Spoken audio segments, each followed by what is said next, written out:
Всем привет! Сегодня хочу поделиться с вами рецептом очень вкусных фаршированных перчиков, запеченных в духовке. Обязательно и вы попробуйте приготовить, я думаю, вам тоже понравится, так как они не такие, как мы обычно привыкли готовить, а немножечко вкуснее получаются. В общем, дальше все вам расскажу. Первым делом я готовлю фарш на своей любимой мясорубке. Мясо у меня из куриного бедра, оно более сочное, чем филе, ну и перчики с ним получаются намного вкуснее и сочнее. Хотя, конечно, вы можете взять любое другое мясо, которое любите. Теперь буду обжаривать фарш на сливочном масле. Выкладываю его на разогретую сковородку и первое время постоянно помешиваю. Вот так разделяю, чтобы он не ужарился в один сплошной комок. Продолжаю помешивать и жарю минут 10 так точно, пока вся лишняя жидкость, а как видите ее немало, выпарилась, выжарилась. Тем временем нарезаю лук на небольшие кубики. У меня одна средняя луковица, и этого будет достаточно для моей начинки. Также очень мелко нарезаю один большой зубчик чеснока. Я это делаю ножом, вот так вот мелко-мелко его рублю на такие маленькие кусочки. Но, конечно, это можно сделать и с помощью чеснокодавки. Теперь, когда мясо ужарилось, я добавляю нарезанный лук и чеснок. Все качественно перемешиваю, ну и, конечно, обязательно не забываю посолить и поперчить черным душистым перцем.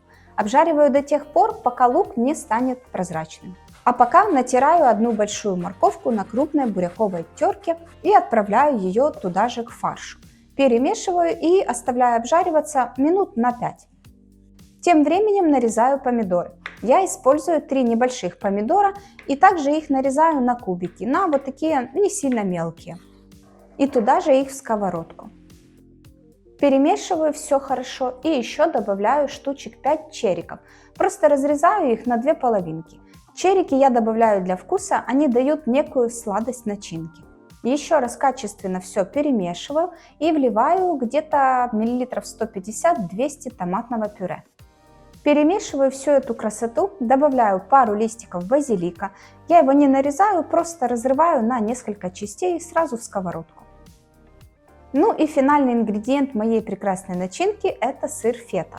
Добавляю 100-150 грамм и лопаткой его разминаю, перемешиваю и оставляю все дотушиваться еще минут на 7, чтобы выпарилась лишняя жидкость и начинка стала чуть более густой.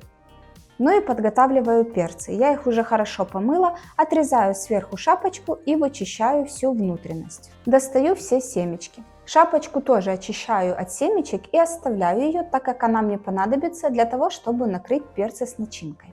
Так, начинка уже готова.